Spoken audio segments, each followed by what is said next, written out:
உதிரிப்பூக்கள். நான் கேட்டேன், நீ மறுத்தாய். நான் கேட்டேன், நீ மறுத்தாய். நான் கேட்டேன், நீ மறுத்தாய். என்னை மறுப்பதில் நீ அதிகம் மகிழ்வாய் என்பதால் மீண்டும் நான் கேட்பேன். வரவேற்பறையில் அகிம்சையை போதித்து சிலையாய் சிரித்து கொண்டிருந்தார் காந்தி. சுட்டு கொல்லப்பட்ட யானையின் தந்தம்.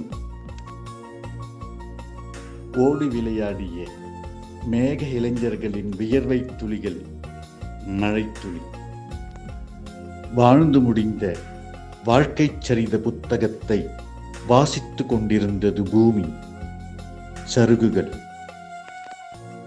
செடியிலிருந்து உதிர்ந்த பூ மீண்டும் ஒட்டிக்கொண்டது. வண்ணத்து பூச்சி.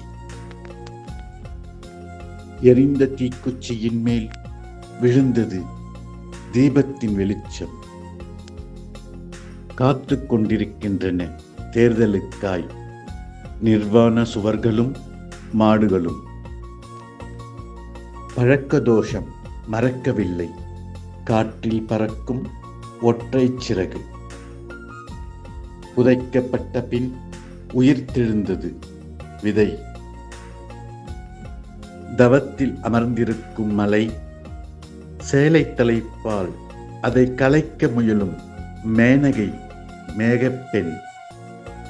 சாலை விரிவாக்கத்திற்காக வெட்டப்பட்டன போதி மரங்கள். பால் குடித்து கொண்டிருந்த குழந்தையை பார்த்து ரசித்து கொண்டிருந்தது கன்றுக்குட்டி. ஊர் கூடி தேர் இழுத்தனர்.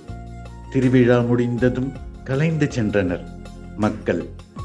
மீண்டும் தனியே நின்றது வயதான தேர். தாகத்தில் வாய் திறந்து காண்பித்த குடத்தின் தாகம் தீர்த்தது மழை. பூத்து குலுங்கும் மலர்கள். அவைகளும் சொன்னதில்லை, நீங்களும் கேட்டதில்லை வேரின் வலிகளை. கடற்கரையோரம் உற்சாகத்துடன் பொறுக்கப்பட்டன சிப்பிகள். ஆழ்கடலில் உறங்கி கிடந்தன முத்துக்கள். பருவமழை நன்றாக பெய்ய வேண்டுமென விரதமிருந்து தலையை மொட்டையடித்து கொண்டன மரங்கள். புல்லாங்குழலை ஆசீர்வதித்து சென்றது காற்று இசையாய். படத்தை வைத்து சம்பாதிக்காமல் படாதிபதியை வைத்து சம்பாதிக்கிறான் பாம்பாட்டி. படத்தை வைத்து சம்பாதிக்காமல் படாதிபதியை வைத்து சம்பாதிக்கிறான் பாம்பாட்டி. வாங்கிய பின்னர்தான் சந்தையில் புது புது மாடல்கள் வருகின்றன. திருமணமானவர்களின் புலம்பல்கள். அன்புடன் ராஜகுமாரன்.